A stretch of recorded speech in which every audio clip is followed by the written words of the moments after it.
Bine ați venit la Munții Avatar ziua 2. Va fi un vlog cu de toate. Se face recunoaștere facială de fiecare dată. E super tare chestia asta. Și zice că zona este infestată de maimuțe. Fata asta nu știe să țipe. Facem concurs de țipat. Mi-a evoluat maimuța asta. Am depășit și câteva fobii astăzi. Mamă, ce tare e. Asta suge la țâță. Așa că haideți să procedem. Bună dimineața de la micul nostru dejun din China. Bazați la o familie locală și au tot felul de produse din astea. Uitați și ce iuți. Pe mine mă interesează, uite, au și din astea. Dar pe mine mă interesează profund cafeaua aia de acolo. Doi din Jiangjiajie. Suntem în Vulinguian, la cazarea noastră. Stăm la o familie relativ micuță și vreau să vă zic că am încercat, pentru că eu nu m-am simțit bine, mi-a fost rău. Astăzi încerc pentru prima oară produsele pe care le au în bufet, în meniu. Am găsit și niște pepene galbeni și pentru că îmi plac foarte mult fructele la ei, am luat. Și aici vreau să vă arăt entuziasmul, pentru că am găsit pâine cu unt și cu gem și pentru că teliile oricum sunt foarte subțiri. Am luat, ne-am prăjit tot aici ca să mâncăm, pentru că Andrei nu mănâncă altceva și îl înțeleg, probabil că și eu am uitat cum este și de asta tot vreau să încerc. Așa că poftă bună și hai să ne pregătim să mergem la munte, nu?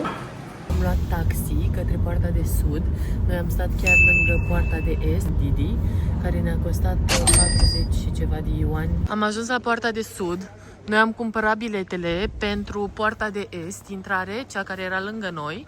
Și sunt valabile 4 zile, 64 de dolari de pe trip.com. Aici am schimbat biletele, nu am plătit nimic în plus ca să intrăm pe la poarta de sud. Trebuie să duce să ia apă. E foarte drăguț aici. Deja se văd munțișorii. Au și magazin mare aici la bază, ca să vă luați ce aveți nevoie. Dar ce golă-i!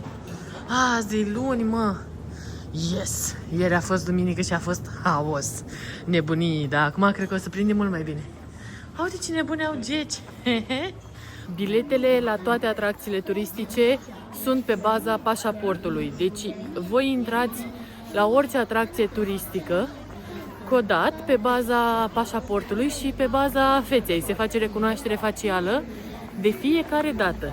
Tocmai mi-am văzut poza din pașaport, color, cum a fost afișată, cu verde, că eu sunt. Au un sistem foarte avansat. Dar asta și duce la o siguranță sporită, pentru că nimeni aici nu se teme de a fi furat. Nimeni. Căutăm autobuzul ca să mergem către Huangshi Village. Vreau să vă zic că e foarte relaxat, ce frumos pe aici. Nu e cum a fost ieri. Agitații, nebunii! Și pe aici intrăm la telecabină. Am și văzut-o. O să fie o călătorie de 5 minute cu telecabina. 505 stele. Ce-s goale, vezi? Nu e nimeni. Ne-a întors din drum pentru a cumpăra bilete, că n-am mai vrut să ne ajute, cum au făcut fetele de ieri, și au costat pentru telecabină. Și au costat 120 de yuani pentru amândoi, 60 de yuani de căciulă, adică vreo 40 ceva de lei pe un singur sens. Prețurile sunt destul de mari. Aici în parcul Jiangjiajie pentru transport. Autobuzele sunt incluse, dar telecabinele sau liftul nu e.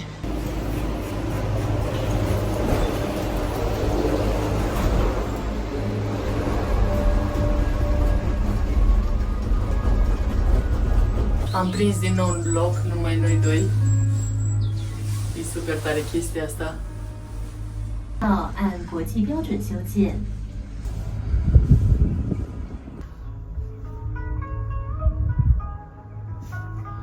O să pară că am pus eu muzica asta de fundal.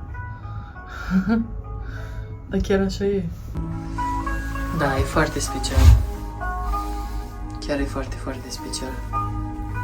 Asta zici că e o scobitoare. Ia uite ce mică e. 以人为本，安全第一。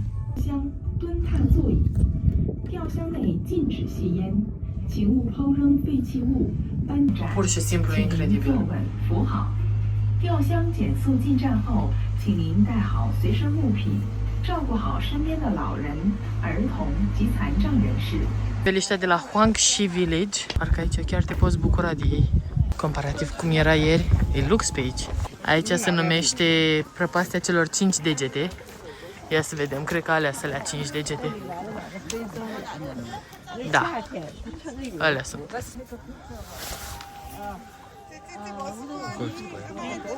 Sunt tot felul de viewpoint-uri de genul acesta. Avem un traseu de 3,5 km de făcut și zice că zona este infestată de maimuțe, spre bucuria lui Andrei. Chiar așa scria. Ajungem și suntem pe aproape de Eco Cliff. Aici o să auzim mulți oameni țipând. Fata asta nu știe să țipe. Țipă prea lung, are impresia că e la audiții de operă. Sunt 4 zone principale la munții Avatar. Yuanjiajie, Yanjiajie, deci una e cu U și una fără, Tianzi și zona asta, Huangshi. Toate aceste 4 zone pot fi vizitate, dar diferența e că primele 3, Yuanjiajie, Yanjiajie și Tianzi, sunt împreună, legate de tot felul de telecabine, autobuze și tot așa. În schimb, zona aceasta, Huangshi, poate fi vizitată doar prin poarta de sud și este separată de celelalte, nu poate fi vizitată împreună cu ele. Așa că eu vă recomand măcar 2 zile să aveți la munții Avatar, dar accesul poate să fie permis pentru un singur abonament, nu există alte opțiuni de cumpărat, pentru 4 zile. Sunt foarte drăguți. Se bucură să vadă turiști, v-am zis. Deși aici sunt mai mulți turiști decât am văzut în orașe. Aici este Eco Cliff. Facem concurs de țipat. Pregătiți-vă să dați volumul mai încet.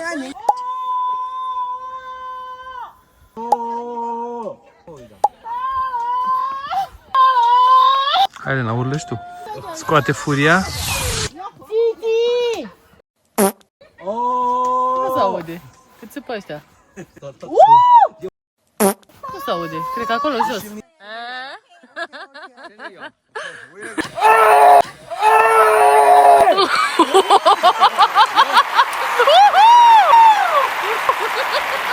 România! Hai că ne-am făcut și prieteni cu urletul.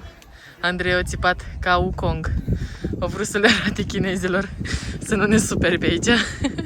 A început să aplaude femeia, ați auzit? A fost prea amuzant. Andrei, nu te-am auzit niciodată, frate, în 7 ani țipând așa. Unde se țip? Mă, noi chiar nimeni așa în vecine, acum îmi dau seama. E mișto tare pe aici, îmi place. E foarte diferit. Frate, nu s-aude din nașpa deloc. I-am dat lui Andrei să asculte cum a țipat. A țipat.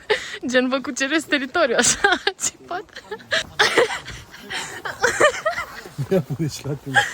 Nu, că mi-e rușine cum am țipat eu. Nu, mă, că eu am țipat ca o mironosiță în pana mea. Tu ai țipat ca ăla care cucerește teritoriu? Și eu ca aia cucerită. Prima parte a traseului este Huangshi Village, 3,5 km. Iar apoi o să luăm din nou telecabina, coborâm la Oxygen Bar și facem un traseu de 7,5 km.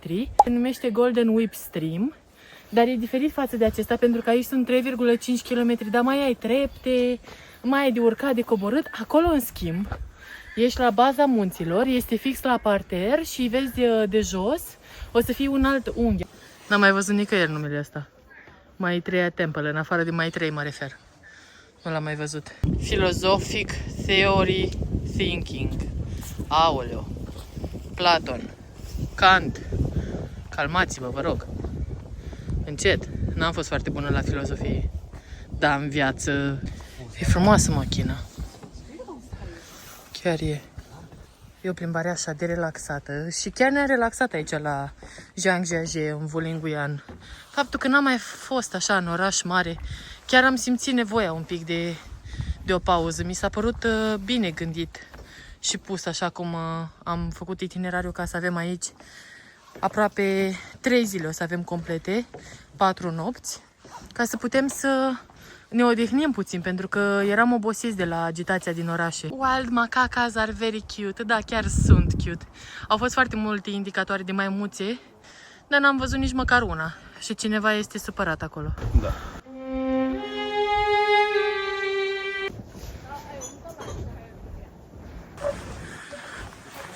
Am văzut podul ăsta pe net, n-am știut că o să ajungem. Dar voi știți că cu cât mergem, vedem munții din ce în ce mai clar, pentru că se ridică ceața. Și abia nici 11 nu e. Dar a fost vremea perfectă. S-a încălzit acum pentru a vizita. Adică mi s-ar fi părut mult mai greu să vin aici vara. Sincer. Am mai urcat niște trepte. Ne-am întâlnit cu niște chinezi care ne-au salutat. Ne-au zis hello și le-am zis ni hao ca să le arăt că știu 2 cuvinte în chineză. Și s-au bucurat. Cred că am ajuns în cel mai înalt punct. Să vedeți. Ia uitați.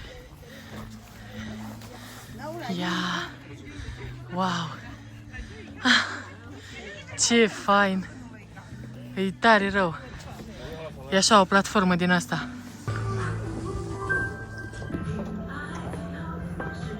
Am văzut la cineva care o cafea și am urcat și noi. Foarte fain punctul ăsta de priveliște. Foarte, foarte fain.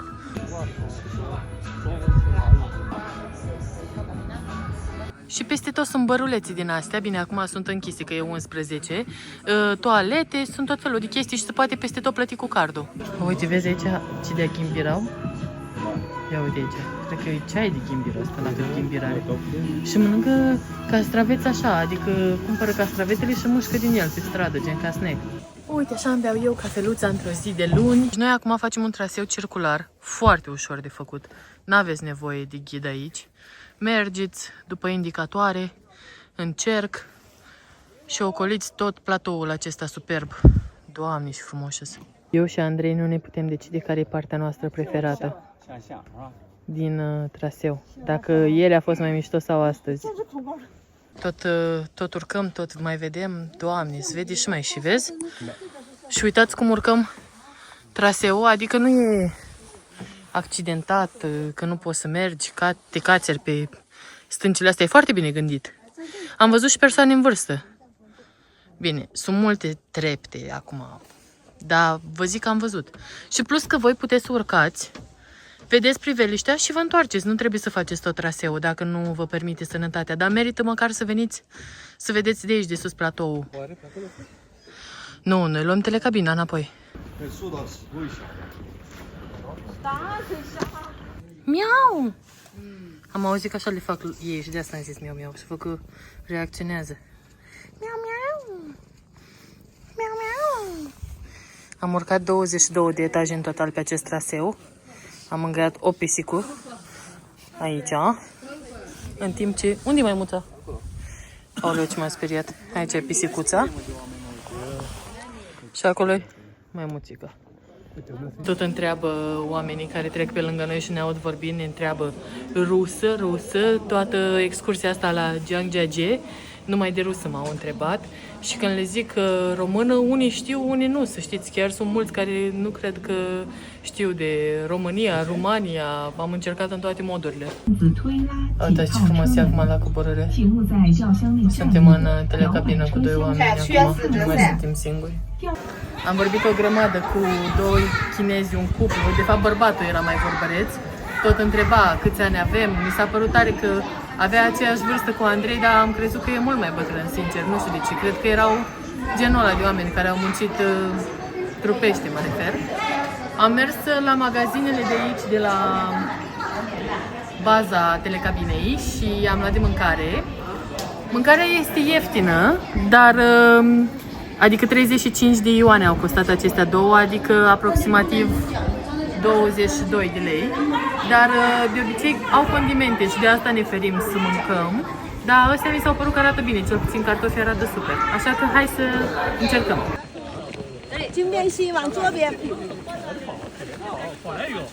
Uitați ce cur roșu are. Maimuțoiul ăsta. Îi aruncă resturi. Păi ăsta e maimuțoi de resturi? Ăsta e maimuțoi de vrea toată... Păi ce faceți, mă? E frică, vezi? Opa. Așa, mama. Așa, mama. Bă, unii mai degrabă pare că n-au evoluat. O venit să sperie maimuța. Mă, ce proști sunt. E mai evoluată maimuța asta, să jur cu... Uite cum stau oamenii la soare, ce tare. Și acum mergem către traseul Golden Whip. Până acum am fost pe un traseu cam 3 ore și mergem spre unul care are 7 km. Până acum au fost 3,5, dar v-am zis, diferența e că ăsta este un drum lin pe la baza munților. 7 km dus și după aia o să ieșim din parc.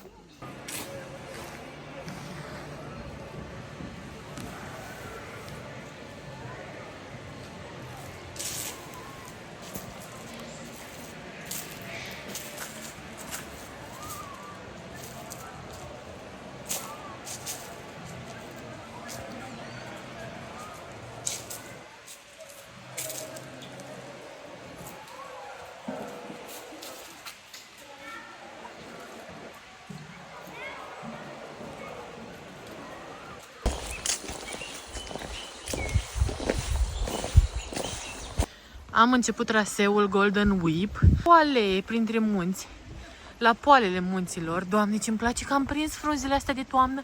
Nici nu mai pot de dragul lor. Nu mai pot, am prins superb, superb. Mâine am înțeles că o să mai plouă, o să mai fie un pic de ceață. Mâine avem alt traseu. Toată partea asta de la Poarta de Sud a fost atât de liniștită și de zen și de... Nu știu, chiar m-am relaxat astăzi. Parcă nici n-am fost în China. Nu o țipa nimeni în urechea mea.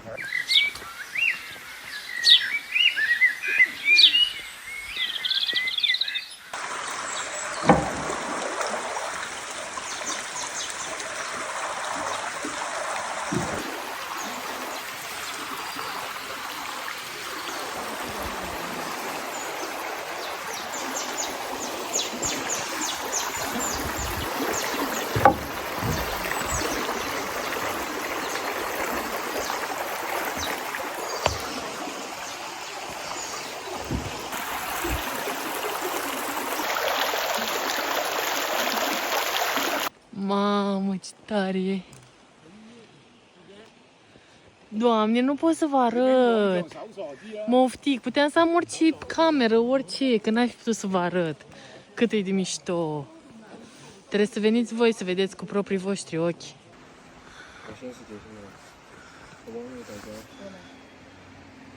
Nu pot să filmez ecranul. Nu mă lasă să filmez, uite. Deci traseul Golden Whip este extraordinar. Nu e deloc obositor. E o plimbare lină, relaxată. Cât am făcut, Andrei, până acum? Că l-a rugat pe Andrei să-și pornească ceasul pe la început. 1,7 km. 1,7, nici nu i-am simțit. Sunt foarte plăcut impresionată de întreaga zonă, pentru că nici nu sunt așa turiști. Adică te poți plimba chiar în liniște. Da, da. Hai să facem un popas, da. Ah, ce mișto. Ia zi, Andrei, îți place pe aici? Foarte bun. Chiar e mișto. Și mi se pare foarte safe, așa. Oricum sunt o grămadă de camere de luat vedere, eu le zic Steve. Steve. Peste tot. Adică nu vă imaginați că este sălbăticii, pustietate aici. Chiar deloc. Mai multe.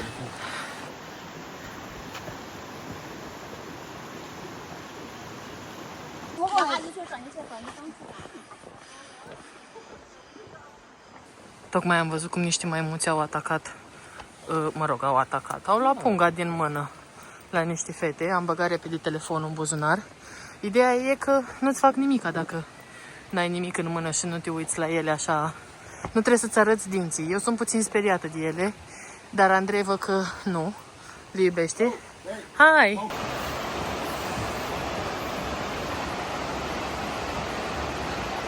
Am parcurs peste jumătate din traseu, am făcut cam 4,5 km, împreună cu cel de dinainte, care avea 3,5.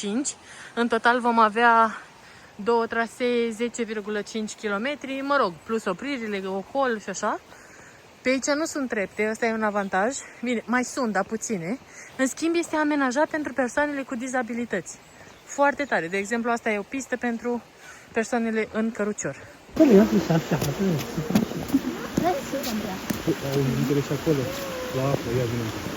Mamă, câte sunt la apă, mă. Deci sunt o grămadă, dar mi-e frică să scot eu telefonul.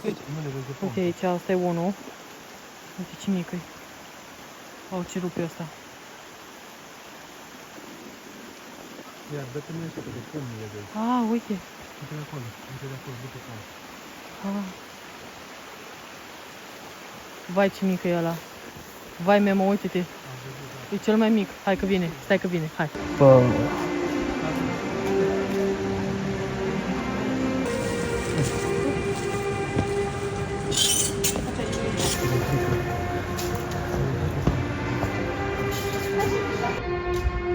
Asta suge la țâță și îl despăduchește. Ce frumos. Nu cred. Nu cred. Mi se că a căzut în apă. Nu a vrut.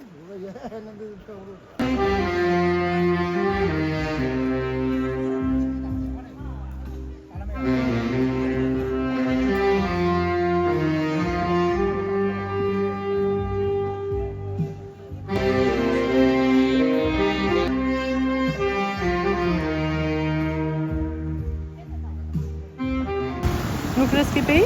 Nu știu. Mama, am văzut 10 de maimuțe, efectiv. Dar e nasol că e atâta gălăgie la ele. Doamne, ce frică mi-a fost pe pietrele alea. Nu mă țineam de Andrei și încercam să merg singură și m-am ținut de o chinezoică bătrână. Bine că n-am dezechilibrat-o în pana mea, o aveam pe aia pe conștiință. O dădeam cu curul pe acolo prin pietrele alea. A fost stresant. Cred că am ajuns la finalul traseului. Au fost foarte multe maimuțe, foarte multe. Nu recomand să veniți cu pungi, cu chestii, cu mâncare, nici apă n-am mai scos să beau. Ne-am luat un breloc să ne amintim toată viața de întâlnirea asta cu maimuțele în mediul lor natural. Uite mă că am ajuns la final, vezi? Am ajuns la final. Mamă, ce mândră sunt de mine. 20 și ceva de mii de pași. Am depășit și câteva fobii astăzi. Mergem să ne luăm bagajele, să le ducem la celălalt hotel, pentru că ne-am mutat din Wuliang până în Zhangjiajie, în oraș, pentru 2 nopți, pentru că o să luăm avion peste 2 zile de aici către Shanghai și pentru a vizita mâine, cum se cuvine, Tianmen Mountain. Stau așa că le e foame, uite, și cu puiul mic. Uite. Săracele, îți dai seama ce frică le e. Ce mic e puiul ăla ăsta. Da.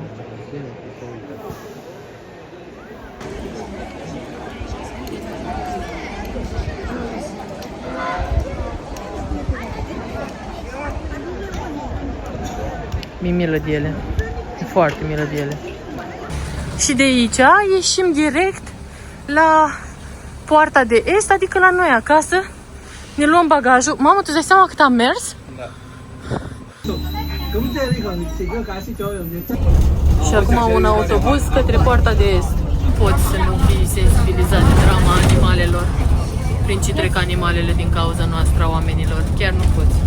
Absolut excepțional făcut și gândit tot parcul, cu toate autobuzele, traseele, cât de bine este semnalizat, marcat. N-ai cum să te pierzi. Este extrem de bine gândit. Mi-a plăcut foarte mult. Îl recomand cu foarte multă căldură și chiar vă recomand să mergeți pe cont propriu. Eu cred că puteți să mergeți. Vă uitați la vlogul ăsta, vă uitați la vlogul 1 și la celălalt cu Tianmen și vă faceți 3 zile complete. Sau dacă vreți, uitați-vă direct la sursă. V-am zis la chinezul ăla mic la care... La chinezul ăla mic la care m-am uitat eu mic acum. Toți mici. Exact. La ăla, dacă vreți, uitați-vă acolo, să vedeți direct de la sursă. Am uitat să zic, este ora 3 și puțin, 3 și un sfert și am ajuns la poarta de est, începând traseul de la ora 9. Deci am avut 6 ore de traseu pentru 2 dintre ele, cel de sus și cel de jos. Double. Am făcut cam 16 km în total. Plecăm din Wulinguian, asta a fost cazarea noastră.